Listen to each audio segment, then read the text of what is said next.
Herodotus, the Greek historian, reported that the ancient Persians tended to deliberate on important matters when they were drunk. Then they would reconsider their decisions the following day when they were sober. If it happened that their first deliberation took place when they were sober, they would always reconsider the matter under the influence of wine. If the decision was approved both drunk and sober, the decision held. If not, the Persians set it aside. My name is Willows. And my name is Tyler. And we're both young business guys who still adhere to these ancient traditions. So join us as we debate and discuss business topics, moves we're making, politics, coronavirus, and more, both sober and then drunk, to see if we come to the same conclusion. This is Alcohol Beyond This Point. Boom. And we'll probably cut it out, but I tried to do the intro from memory and fucking bombed hard. So okay, now we're going to leave it in. Here we are. Okay. Well, maybe I'll put it in the end. You gotta listen to the end. No, I'm putting it in the middle. You gotta listen to the middle, because I don't want them to skip to the end. Play some elevator music, it'll play, and then it'll finish off. So, hello. This might be a little bit of a short episode. We are currently recording in my house, because my bar is operating at the moment. Just kidding. Cut that out. We don't drink in the bar at all. We're currently recording in my house because this genius got alcohol banned from his office. But we are we're working on it. We're working on getting a space that we can dedicate to yes, to this. An actual studio. I'm not even a studio, just a room with mics in it. It's fine. Well, we have friends with studios and we're not using them, so. Yeah. Our good friend, shout out Zappa, Business Behind the Scenes. We've been on that podcast together a couple times. And I've been on there a bunch. He graciously said that we could film in his studio, but he also happens to go to bed at 7 p.m. usually. So, Zappa. Anyway, we're overcorrecting today. We last episode we drank every cider except mine. Today we're just drinking Shrugging Doctor classic apple cider, and that's it. We're kind of doing this one fast and loose. So, you want to start us off? Fast and loose, exactly. So we had a fantastic idea for a topic today, and then we promptly didn't write it down and went to bed and forgot about it. Yeah, so we're gonna recover it about halfway through. Probably. I'm hoping. Yeah, it was literally a situation where like we were both like, perfect, that works, good night, and then. We were drinking yesterday, as we do. My friend was going back home, leaving us here, so we were celebrating his departure, or vice versa, whatever. And we got a little bit intoxicated, and you crashed on the couch. And I mean, speak for yourself. Okay, well, you're just bad then. I mean, just to put it to rest, if anybody's ever asked the question, it's like, oh, why do you drink like this for the sake of a podcast? We'll say it again. The answer is we would be doing it anyway. We do it anyway. So yeah. Sorry, Mom. I'll drink to that. But yes, anyways, so we do have a starter though. We remember half of it.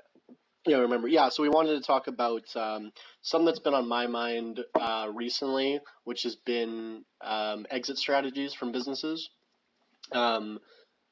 Because up until now, I think I've been like really romantic about, and I say like the last like 6 months, I've been really romantic about the business. I'm like, I never want to sell any of it. I want to just kind of have it sitting forever and making me money. I'll just hire managers to run it, kind of thing, right? Like that's always kind of been my mentality for the last like 5 years in this project. But recently I've been like, hey, a bunch of money for some equity might help us out a lot. Like I'm getting less romantic about the business, which I think you obviously have to be. Yeah. You look at people like Elon Musk owns like 15% of Tesla. Right? Like he doesn't even like. So this was the big argument or big discussion that we had today. We're just texting all day. Yeah. Just the idea of having a plan B. Yeah, and it was a way, I guess I haven't thought about it, where I kind of always say like, if you have a plan B, you kind of bet to fail.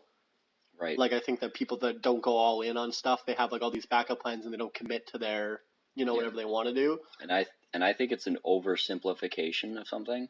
I think like it's a kind of thing you put on like a motivational poster, or No plan B. right, exactly. No Yeah. plan B. I'm hardcore. Yeah. Right, burn the boats. Yeah. I mean, I get it.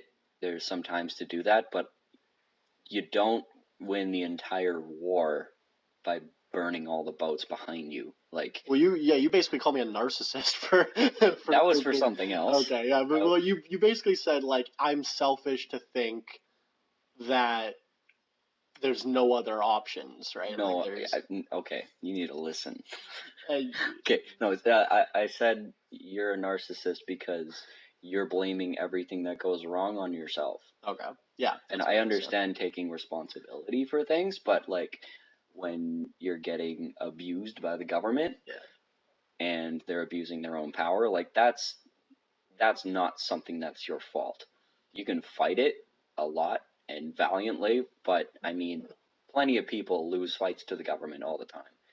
And to that effect, people do things for their own reasons, and 90% of the time for selfish ones, and not usually like based like, oh, you did something to me, so now I've made this decision. It's usually an internal conversation that happens when people just do things. You can't take responsibility for other people's actions.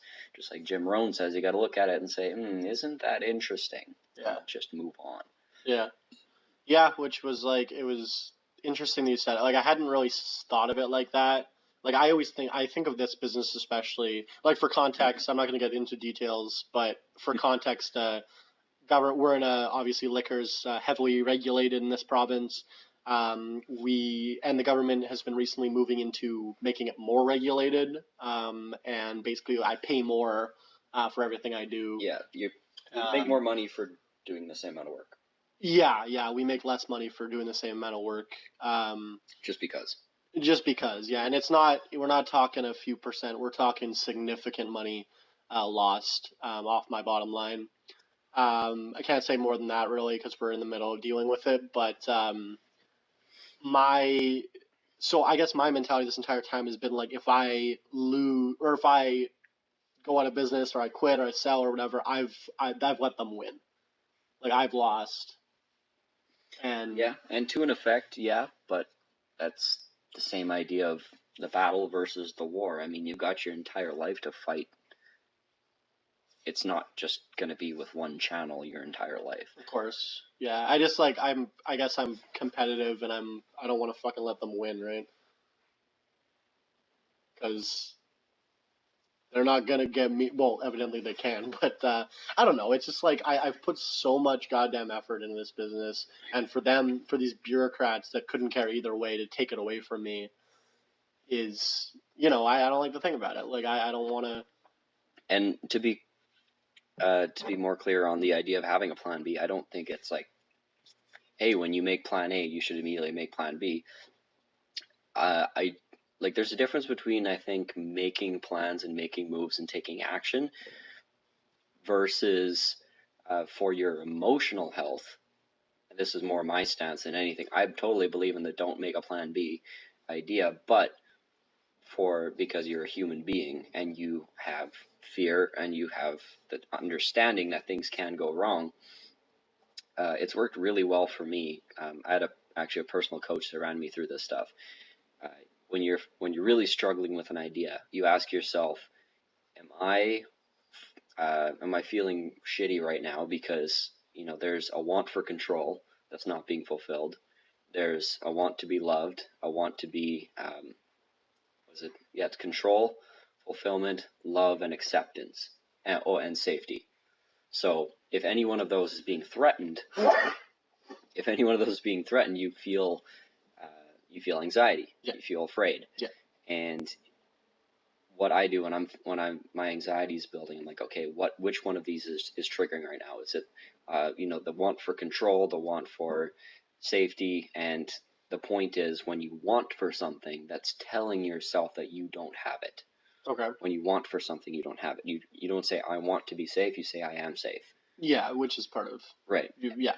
It's like an NLP thing that I just run on myself. Yeah. And so that was just the foundation of this coaching that I took. Yeah. And from the way that you talk, I can tell that you have a constant state of I think it's all about control.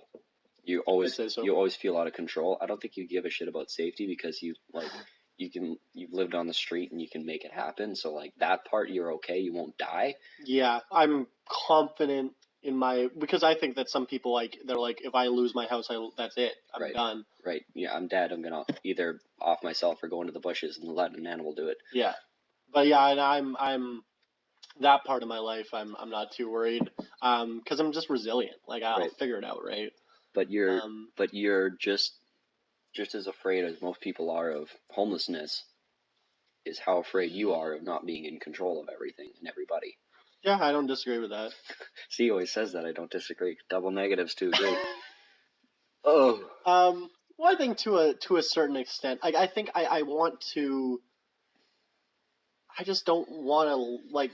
Okay, well, okay. So this kind of ties into another thing we wanted to talk about is like, I feel like all the credibility that I've built in the last 3 years of this business, like because like I didn't go to school, and when I went to high school I got bad grades, and like this is really all I have. This is my resume.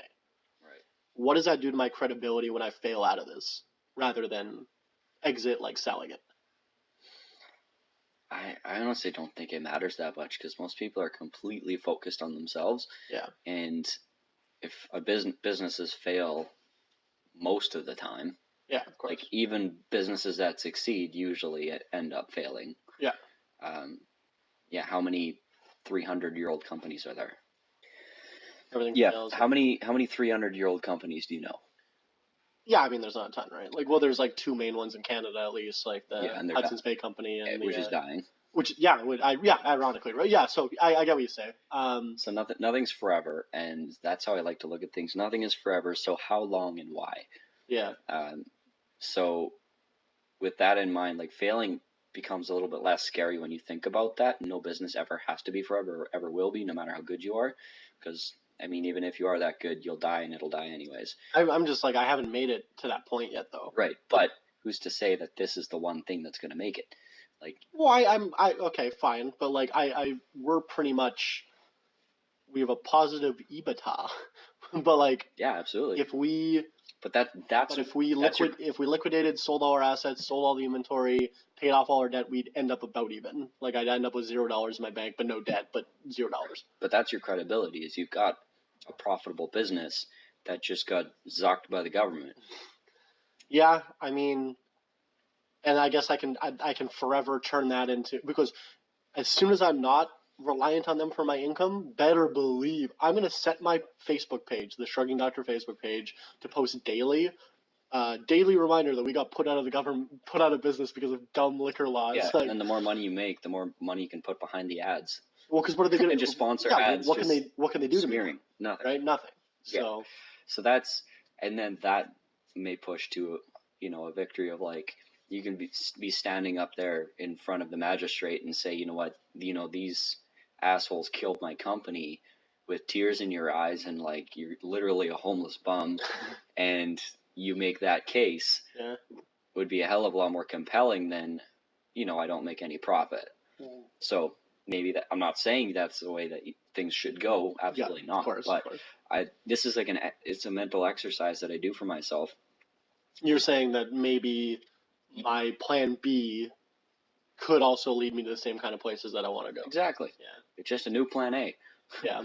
Like that's how I see it, because you can't control the future, and you especially can't control a vindictive government body. Yeah. That's whatever, breaking their own fucking rules. So that's, I mean, talk about a monkey wrench in your business plan. You don't have much variances for, the government's vindictive. Yeah. And not, they're not going to act fairly or in anyone's best interest or according to the mandates that were handed down to them or the law or, human decency, integrity, honesty, or anything whatsoever. I hope you're listening. Well, and I think what they kind of told, I can't talk details, but they kind of said like, well, you should have known the risks when you got into it. Like you should have known, like they always blame me. Like it's always. Yeah, that's like mugging somebody and be like, yo, you shouldn't have walked in the park. Blam. Yeah, it's victim blaming, right? They're blaming me for getting into this business which is hilarious. All I want to do is sell stuff to consenting adults and pay my goddamn bills. That's all I want to do. I'm like, That's illegal. yeah, like, wow, man. Like, I don't know. It is what it is. Like, because like, I guess also what makes me feel bad is like we're selling, like December, like last month, we sold 2,500 bottles to theoretically, that many people, or obviously a little bit less probably, but like we're selling to thousands of individuals every month. Yep. And I feel like I'm letting them down. Yeah, absolutely. Yeah, absolutely. That's the point of that's the whole point of the business. Yeah. Another interesting idea that I heard was a podcast guest on the Tim Ferriss show. Cannot remember his name for the life of me because I cranked through so many podcasts. But what I do remember from this one is he was known for he has a website, that's just his name or whatever. On his website is his resume of all his failures. Okay. And like he's failed with so many companies or different ventures or investments, jobs he was fired at. Anything he's ever failed at is on that webpage resume. Okay. And like loud and proud. Somebody's like, "Oh, aren't you the guy that did this?" He's like, "Yeah, check my website. In fact, I fucked up a lot more." Yeah. And then they're like, you just take all the wind out of a person's sails and you just own it. Yeah. I think I'm just worried about like, and like it almost sounds stupid now that I'm saying it out loud, but like all the accolades that I have, like all the newspapers and everything, all the accomplishments I have, I feel like that almost gets wiped out by not perform. Like, I know what happened, you know what happened, but when someone looks and they're like, oh, he couldn't even make that work, like I don't know if that like I'm almost worried that it like erases the accolades that I've had over the last 3 years. Yeah, well, we can make up for that by getting more accolades, making louder accolades about profitable business goes under because of government extortion. Yeah. Like.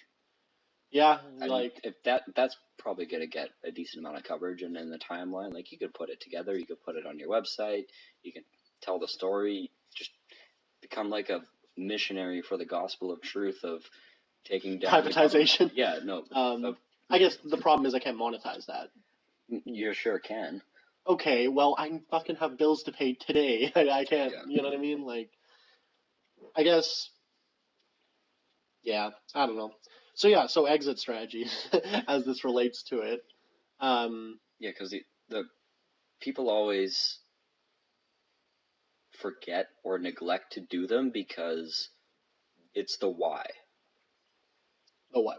They refuse the why. Why would I make an exit strategy? I'm not gonna fail. We're best friends. I'm not gonna fail. We're married.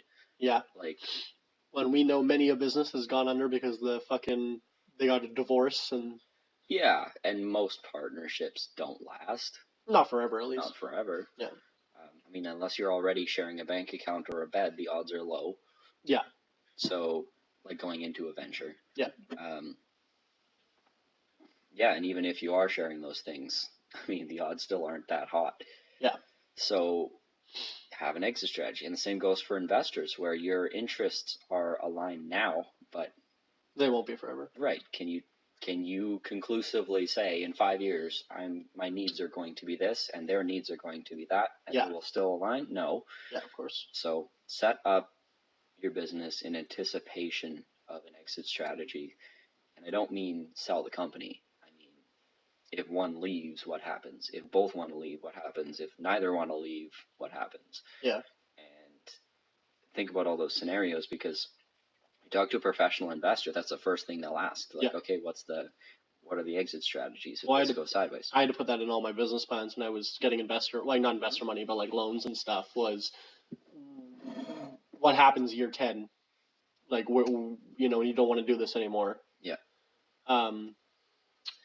Yeah, which I mean, like, the obvious one is selling, obviously.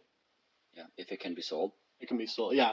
Well, that's, at least like in my industry, we kind of have an easy out, is that Anheuser-Busch buys any profitable liquor manufacturer they possibly can. So yeah, and in tech, acquisitions are a way of life. Yeah, that's usually why people start tech companies, is just to sell them, out. Right? Like, yeah.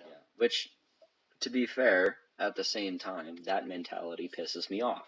I agree. I 100% agree with that. Building to sell, hmm not building to build value, to Yeah. build a good company, to like do something of importance. Like, no, we're just going to build this thing, get annoying enough or popular enough that we can sell to somebody. I think that's just the dumbest thing that's ever happened to business. I think it's a cancer. The South Park episode that makes fun of that, where they make a startup that doesn't do anything just to sell it, Right. and then they buy the Washington Redskins trademark because that was when someone didn't renew it and some other guy bought it or whatever. So they're like, they have a startup that doesn't do anything and they're just trying to sell it.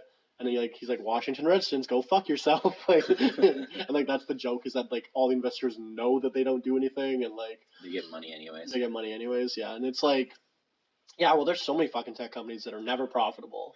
Yeah, in their entire lives. Okay, so I just looked at this. So Allison sends me this company, and she says, "Hey, you should find a way to take over this project." And it was this property management company / platform that went out of business, and they raised like a few $100,000 in like their Series A to get off the ground, and like 18 months later they're out of business. Okay. Yeah. And she's like, why did this fail? Sends me the link.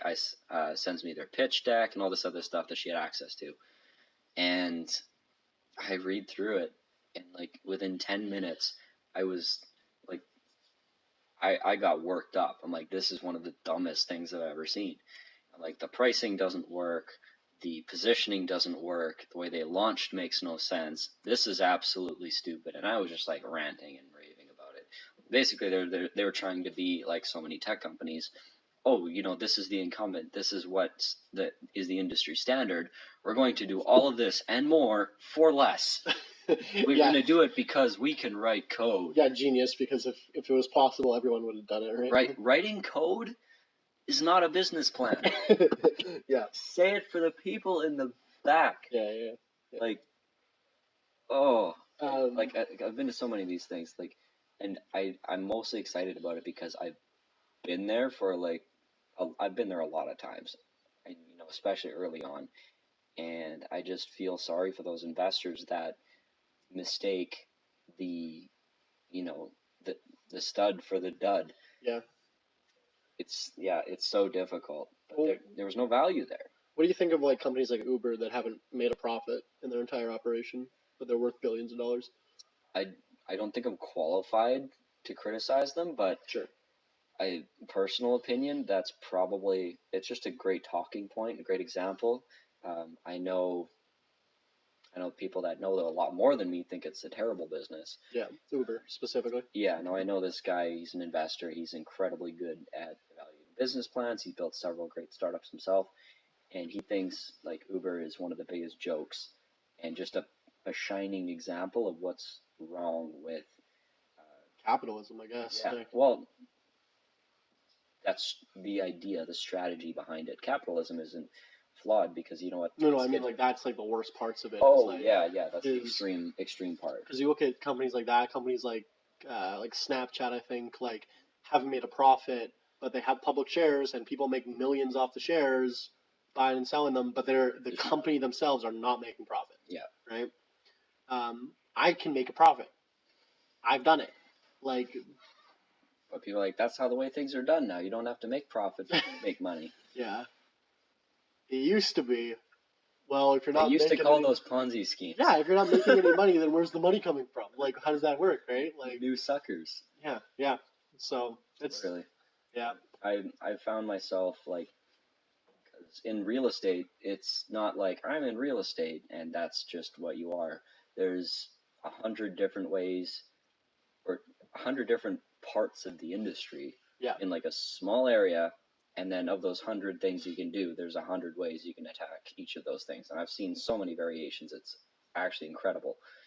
But, which is why I like it, because the value is simple and understood. Now you can put your own twist on it. Yeah. And I've found that some areas and some types of real estate that you can play in, like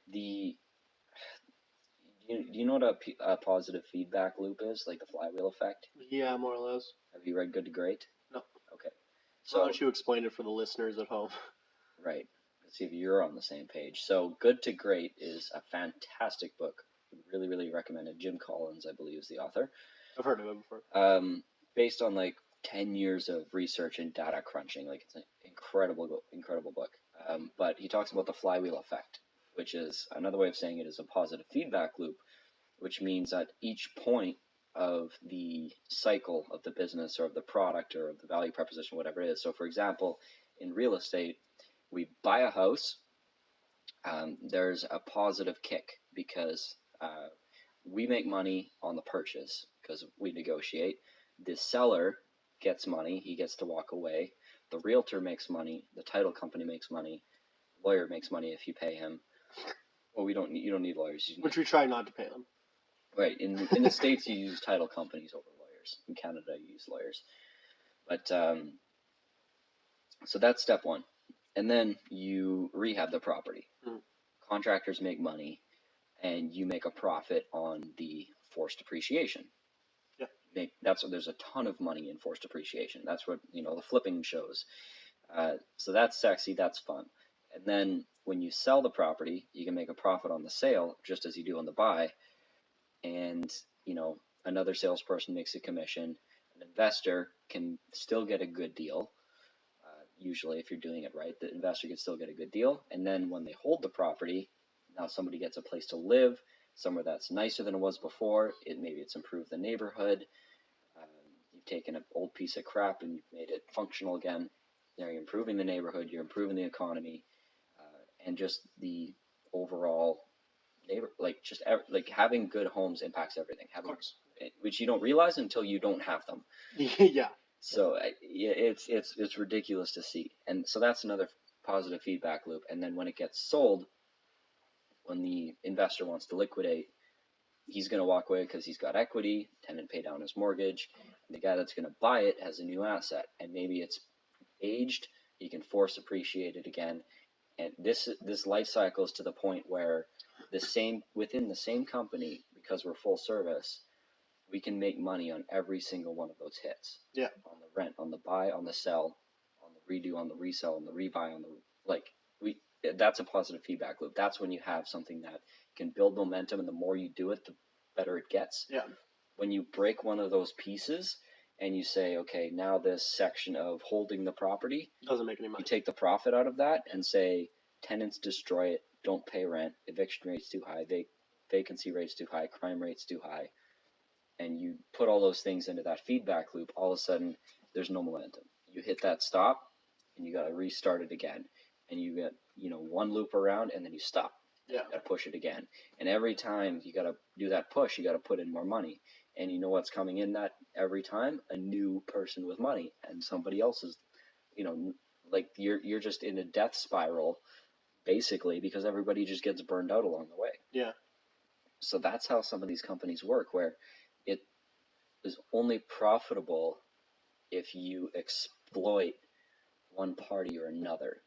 Someone's always losing. Right. So the model of skip the dishes or Just Eat or DoorDash, what do people always say about those two parties? You have the restaurants, yeah, and you have the couriers. Yeah. Couriers getting screwed. And then that's what people say. When they start a class action lawsuit, yeah, it flips, and now the restaurants are getting fucked. Yeah. And then when the restaurants start, they flip over to a new company, then it flips back. Yeah. And that's how they survive, is they flip, and they flip, and they flip. But you can't do that forever, though. Well, you sure can if you keep getting bought or buying new companies. If you keep getting more investor money. Right. Yeah, okay, yeah. Well, some like the giant Just Eat makes a ton of money because it just swallows all these companies up. Yeah. And it's always on the bleeding edge and sells out. What's kind of almost like vertical integration. Like, I'm in manufacturing, obviously.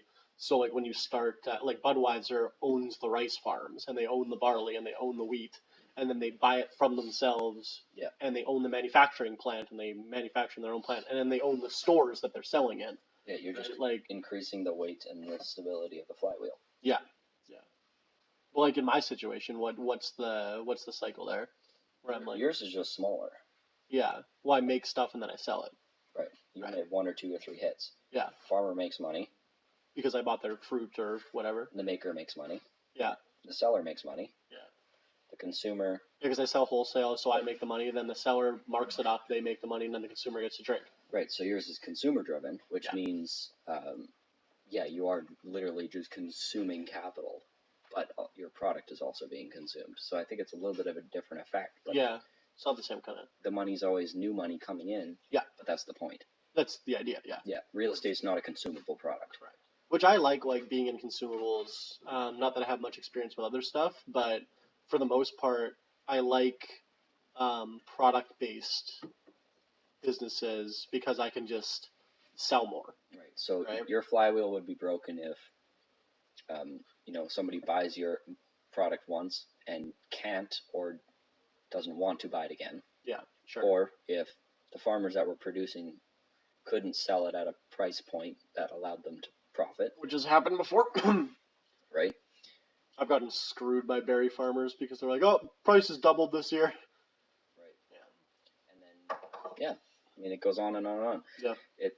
The idea applies to a lot of businesses and people think they understand it, but usually there's going to be a monkey wrench in there somewhere. And the question is, can you adapt? Yeah, which I think I'm pretty good at adapting, I would say. Yeah, so a company like Uber is probably only going to be able to adapt when they have to increase their prices and they have to lean out something. Yeah. Which, they've been doing with their Uber Premium and their... I don't know if it was photoshopped or not, but I saw Uber Walking Buddy. That was one of the options, was you could someone would walk with you. I wouldn't doubt it, because I feel like a safe walk app would do well in certain cities. Yeah, I don't know if it was photoshopped, but you probably saw this post. It went kind of viral that it was cheaper to get a helicopter on Uber than it was to drive. I don't know if you saw it, but it was so it was on their app or whatever, and you can select Uber Regulum, Uber X, Uber Black, whatever, and then one was Uber Helicopter. This was LA. Yeah. And the helicopter was cheaper than taking the car.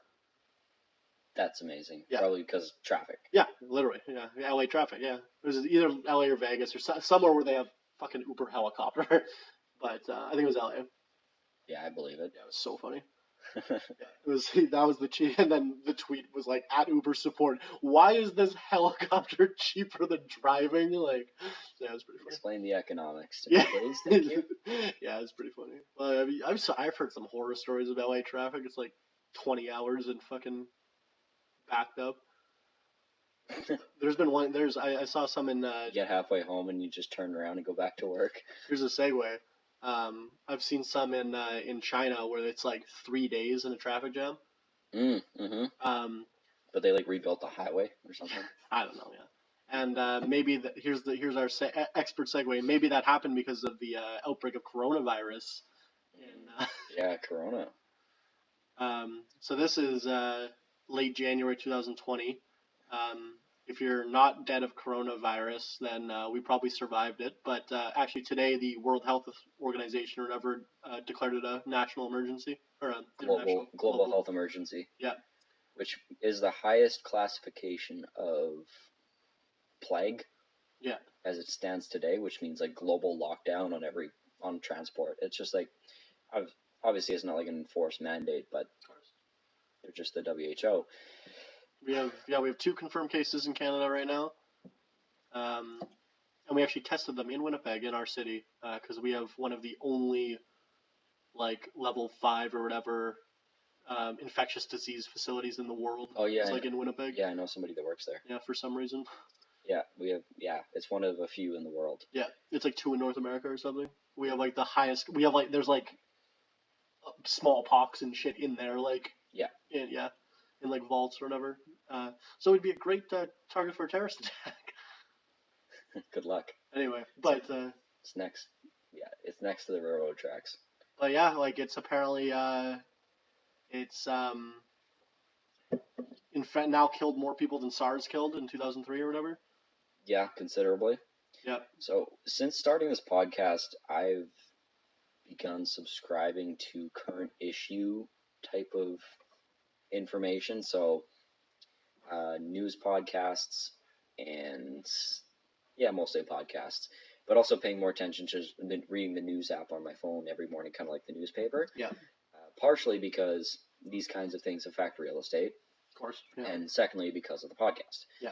And I wasn't interested in current issues at all, but now I'm completely engrossed in it. So I've been listening to New York Times The Daily every morning. It's great. It's like 20 minutes, 30 minutes.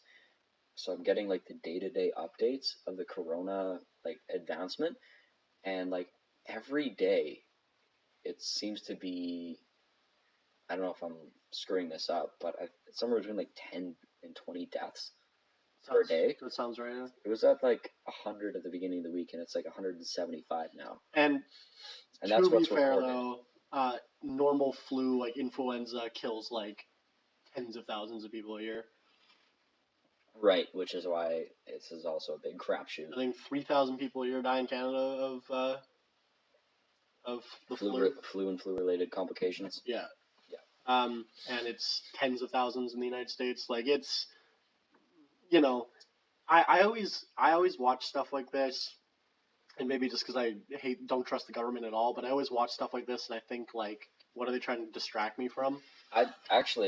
There's maybe a less obscure reason. I mean, it's a pretty great time to be smearing China and making them look incompetent. That's true. Yeah.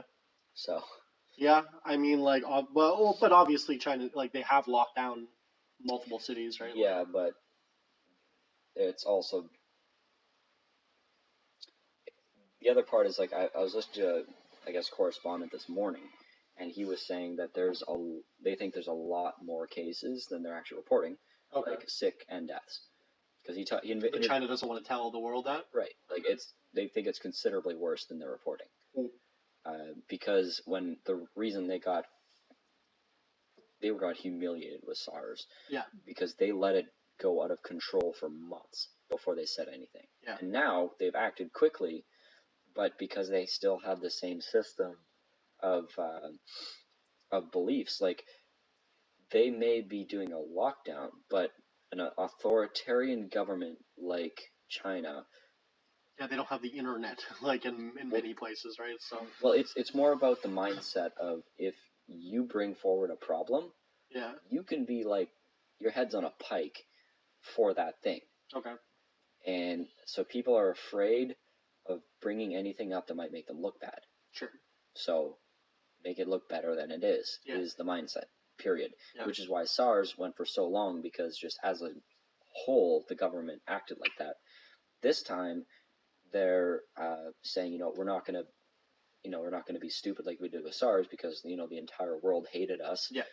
So we're going to do better this time. But still, like if you talk to the nurses and the doctors, if they see another coronavirus patient come in, they're going to be like, oh no, this is just pneumonia, because they don't want to say to their superior that, hey, look, we have another one, this is really bad. Yeah. And their superior doesn't want to go to his doesn't want to, and boom, all the way up. And the filtering effect is probably 10 times worse. Interesting. Are you worried? It probably was. No. No, neither am I. No. I'm not worried, but it's just interesting to think about. Yeah. Yeah, no, I'm not worried. I don't think it's, I think it's been blown out of, like, I have a ton of people on my Facebook that are, like, actually worried. They're like, I'm not, like, letting my kids go to school and stuff. Like, yeah. I don't know. I think if you, like, live in fear of that shit, like, I feel like I'm just as likely to get fucking hit by a bus. Exactly. Right? Like, feudalism. If I live in fear of shit like that, it's like, why am I even doing anything, right? Yeah, and for me, it was like this year's especially interesting because I already kind of had this scare like 2 weeks ago because a girl that I grew up with died from the flu. Yeah, that's like healthy. That was so sad. Healthy 20-year-old or 23-year-old, sorry, married 8 months ago. Yeah. Healthy all the way through Christmas, and then went from like I feel sick to I definitely have the flu. First visit to the hospital and brain dead within like 4 days. Yeah. And it was sad. like. That's scary, and it was just a flu. Yeah. What complications related to, and then like a few days later, there was like a 16-year-old kid in Winnipeg, same thing.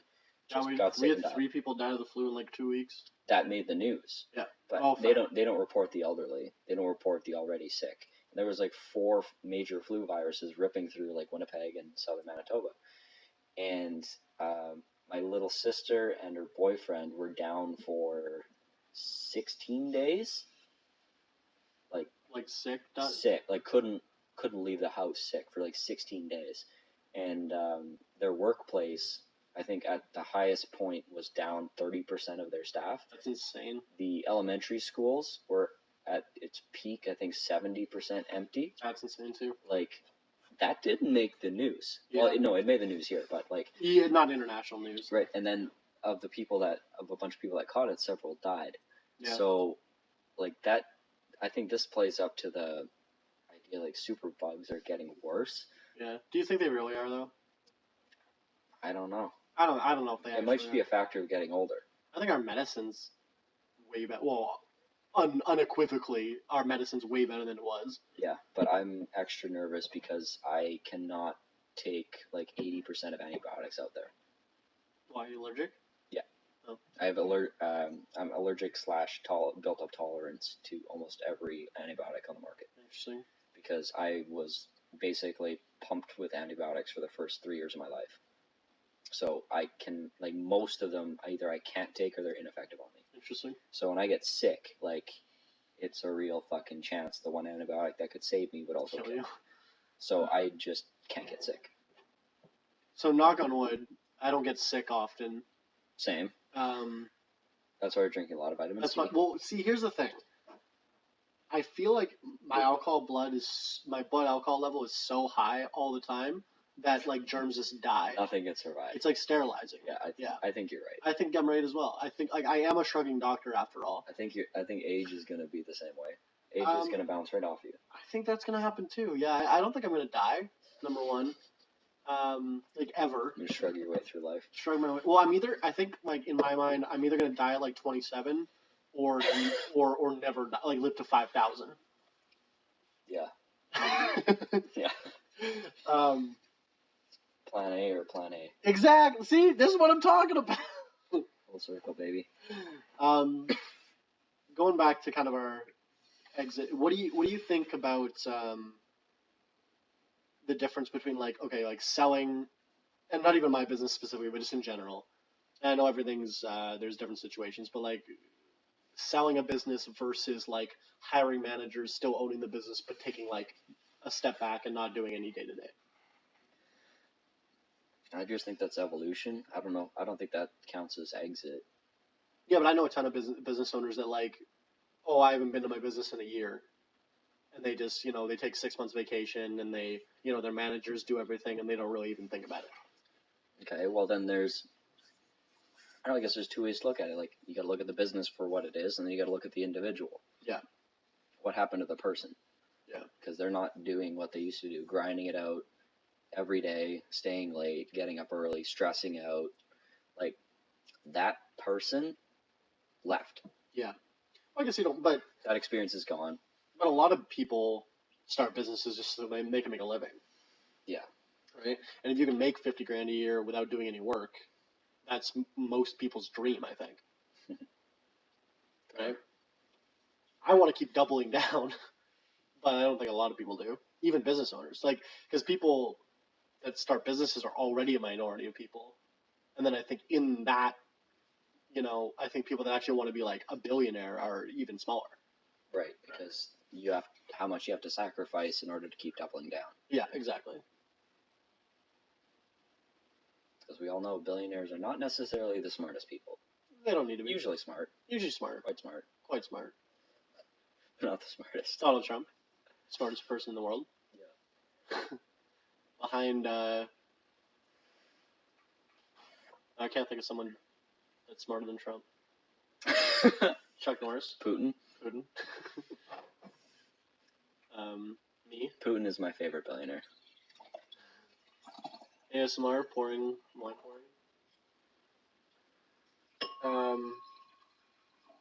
Rest in peace, Kobe, eh? Oh shit, that happened. That just happened like the other day. That's a fucking brutal way to go. Fucking helicopter crash. And for the record, I don't care about basketball at all. I do. I'm a big Kobe fan. I don't care about him either way, but that's fucking, especially with this kid and like, Yeah. you know, that was brutal. He was found with his daughter in his arms. Yeah, that's so sad. I was at the gym the other day and I'm like tying up my shoes, and I've been wearing Kobe shoes since I was in like grade 8. I would just buy like custom Kobe shoes every year. Yeah. And I've got like, it's like the logo on the tongue, and I'm like, oh, yeah, I'm like actually a fan of this guy. Yeah. But yeah, it's, I think, like, do you know much about his investment career? Yeah. I actually read an entire piece on it because they were like, yeah, like now that he's dead, it's like his legacy spans way over basketball. Like here's Yeah. his like, yeah, he was doing a lot of conscientious investing and stuff, right? Like, I mean, he was one of the highest paid athletes in the world for most of his career. Yeah. Think there's any foul play? I can't imagine so. I read a conspiracy thing that was, of course, well, the same way like Nipsey died, like Nipsey Hussle died under kind of dubious circumstances, and he was in the middle of like producing a documentary on like the pharmaceutical industry and stuff. Oh, great! And then he gets shot by a gangbanger in his hood. That he like, you know, it's kind of dubious, but maybe I'm mixing. But rappers shoot each other, right? But apparently Kobe's the same kind of thing, where he was like investing in like anti-pharmaceutical companies and stuff, and then apparently a trained pilot flies into fog with a helicopter. Like, I don't know. Yeah, but you can't pay someone enough to go kill themselves. Yeah, but you could shoot down a helicopter and be like, oh, he flew into fog. Like, I don't know. Lasers. I don't know, man. I don't know. I'm not saying it happened. Not saying it didn't. I'm just saying things that sound like conspiracy theories ended up being true multiple times. At least once or twice. MK Ultra, they were giving American citizens acid until their minds were rotted to see if they could mind control people. Like, that was real. Yeah. You know, there's a dozen examples of really fucked up weird shit that if you had said it, you're like, no, that's conspiracy, and then it gets proven to be real. Yeah. Right? The sex trafficking elites, like Epstein and stuff, and all this fucking. Yeah, he definitely killed himself. It's a good meme, but like Alex Jones all the time. I don't necessarily. I'm not giving any credibility to Alex Jones, but I like watching him occasionally just to kind of like, because he's insane. But shit, like he was talking about like Anthony Weiner being a fucking pedophile like 5 years before he gets, and now he's in jail for like being a pedophile. Like, it's like, you know, you dismiss stuff as crazy, and then it happens, and you're like, oh well, you know. I think we need to start another conspiracy podcast where like we just neither of us believe what we're saying, but we'll do a deep dive anyways into the most insane things. Well, that's we're both like that though. We like to argue stuff that we don't believe in just to, because you can't understand something without debating it. I think, like, without embracing other people's beliefs and why they believe it, that's the best way to understand something, I think. Can you fight both sides of something? Yes. Wait, what do you mean? Are you asking me? Yeah. Yeah. It's like kind of winds back to our conversation all fucking day. Yeah. Can you fight yourself? Because, man, are you hard to argue with. Me? Yes. I like the whole entire time we're like texting. I'm like, man, this should really be on the podcast. I don't disagree with that. I was on a roll today. I was concise as hell. I literally asked, why are you smart today? I'm well caffeinated, is what I said. We should just do a pod. Oh, if I ever get tired of drinking. Okay. It could happen. I won't, but okay. I know you won't. So you'll drink wine, and I'll just drink coffee. And we'll see if we can go shot for shot. And neither of us will be sober. Yeah. By the end of it. We'll go shot for shot, but you're drinking coffee, I'm drinking wine. Yeah. Down. That's a good episode. New podcast. I had a chocolate covered espresso bean today. Espresso? Espresso? Espresso? No. Go on. I don't know. I had energy for like 45 minutes. Those are awesome. Yeah, my one of my friends. I was at a farmer's market earlier, and one of the other vendors like handed me a bunch and was like, "Hey, wake up." You look that bad, eh? Oh man, you should see me at fucking farmers markets. Well, I was hungover. I do these markets hungover, and I'm literally in like sweats and just like I've been rough. Like, but I get fucking up and I do it. Yeah. I don't you skip do. shit. Like, Sure do. No one can say that about me. That I don't get it done. Yeah. I may be rough and begrudging and fucking texting and half asleep and puking and or whatever, but I get it fucking done. And that's, I think, the key to my success is that I just do it every day. I would agree. Yeah. Proving somebody wrong. Yeah. I why do I do that? I don't know. It's probably an ego thing. Yeah, possibly. I don't know. It doesn't have to be bad. I guess I just have like a big fucking. I have a chip on my shoulder the size of fucking Nebraska, the size of Trump's brain, the size of the coronavirus outbreak. Like, I have a large, chip on. That trio of facts has never been linked before. You heard it here first. I'll call me on this point. Nebraska, brain, and corona. Yeah, I have a chip on my shoulder. I have a lot to prove, I think. I don't know. Why though? I don't know. Feel like aspirations are here and your reality is here. Yeah, maybe. Yeah. I don't Something know. like that. I don't know. I don't know. Maybe it stems from. I don't know if it stems from my childhood. I mean, like, my parents were relatively good parents, but they never like really fostered my like this side of me, No. my business side of me or anything like that, Same. right? And I always kind of felt like I was a failure in their eyes because I didn't go the same path that they wanted. Like, I wasn't doing good in school, so I was kind of like, everyone would call me not an idiot, but like, it's like, well, you're a waste of potential, stuff like that. And that's what I always heard from teachers. I mean, getting a degree is. Never mind. So we're gonna get drunk with Brent. My father? We're gonna unpack that. My father, sure. Should he be a guest? Yeah, I'm down. He doesn't really drink, but maybe in Mexico. Yeah. We leave for Mexico in 3 weeks. We should get one more of these out before we go. And then we're gonna film. We should interview a stranger. No. We Should be terrible. We're gonna do an episode there. I think that'll be fun. Oh, absolutely. Yeah, that'll be fun. Several. Yeah, that'll be fun. And I have to work the whole time. For sure. Because, like, just like Willows, I can't share any specifics. But, you're in the middle of something right now? Yeah, in the middle of, like, a major transition / disruption reshuffle to the business model that we're doing. Like, not just in one way, but, like, in every way. Which is very stressful. But, yeah. I mean, props to the founders. They're capital raising machines, and just as the pressure got greater, they just went out and made it happen, which is awesome. So we're set to do some really incredible stuff in the next couple of months, and it's set the stage for, I think, a really, really, really cool, really cool year. It's weird that it's January.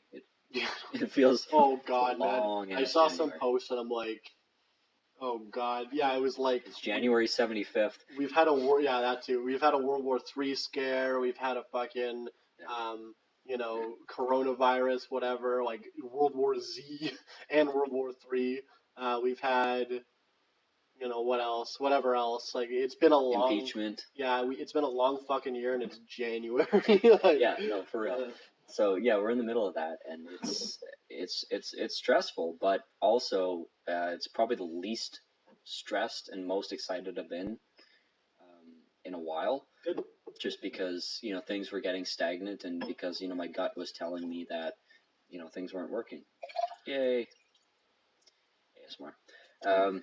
Which is good. Like, I think that's kind of a perpetual state of where I'm in, where I'm super stressed, but I get a lot of satisfaction in everything that I do. It's like you get to one point and you pivot. Yeah. You're not going to not be stressed, though, right? No. Like, but there's healthy and unhealthy. I agree. So, new position, new set of responsibilities, new work dynamic, everything for me starting, like, in the next few days. Yeah. And Mexico immediately, like, within the first month of that, so that's going to be interesting. But one of the claims to fame of our company is the ability to do this business remotely. So he'll be proving that. It's hilarious because I can just leverage that narrative and be like, okay, boss, I'm going on vacation for 2 weeks. You're going to continue to pay me because I'm working remotely, and I'm going to get a bunch of content proving the fact. So yeah, it's going to be a lot of fun. Well, it's one of the things I'm working on this year is trying to balance the levels of stress from my business and because I don't really have a disconnect right now. Like I'm always working and I'm always stressed about work, and it's like I don't have the benefit to like take a step back and. You don't have the luxury of also stressing out about your family. Yeah, well, I am, but you know what I mean. Like I want to work on like kind of if it makes like more positive stress, if that makes sense. Like use it as a tool to do more, to achieve more in the business, and have less like mental health strain, I guess. Yeah. Right. Well, the way that I see it, the definition of stress, at least negative stress, is the difference between your values and your reality. Okay. So I want to be somewhere, but I'm not, so I'm stressed about it. You want to be living your values. Yeah. Okay. That's more about your own actions than about the outcomes. Yeah. Well, like for instance, like I'm still on my diet right now, and I'm not exactly, I don't have any like hard and fast rules, it's whatever, but I feel less stressed about my health just making steps towards it. Right. You know what I mean? Like just getting in the habit, I guess I'm closer to my aspirations. My reality is closer to my aspirations now. Yeah, you're going to get a 6-pack in the next 3 weeks, right? Before Mexico? Yeah. Yeah, definitely. Awesome. Same. As we come to the end of our ciders, 2 bottles of cider here, Shark and Dr. brand, apple cider, www.sharkdoctor.com. I think we're probably going to call it here. My roommate's walking past us and doing laundry, so let's work on that studio. That'll be goal for February. We'll figure that out. That'd be great. That'd be awesome. So, yeah, I think that's pretty much it. My name is Willows, at Vote Willows, VOTEWILOWS on everything. At Shrug Dog, thanks for sponsoring this video. SHRUGDOC, use coupon code alcohol beyond this point for, I guess, nothing. I can't believe you have a coupon code. Would you like to say goodbye? Yeah. So, at Tyler Bergen DBP on Instagram, which is pretty much the only thing I use, and anything at the Rehab Kings is what I'm currently working on, which will be the marketing that I'm directing and so on and so forth. But yeah, I mean, also drink more Shrug. True. And don't get coronavirus. I was about to sneeze and I was going to be like, coronavirus! Get Shrug, not Corona. Did you know that, apparently they did a poll and, a bunch of people think that Corona beer is related to this? Love it. Yeah. The Google searches for Corona beer virus are, spiking right now. America. Alcohol Beyond This Point podcast on Instagram and Facebook. Cheers.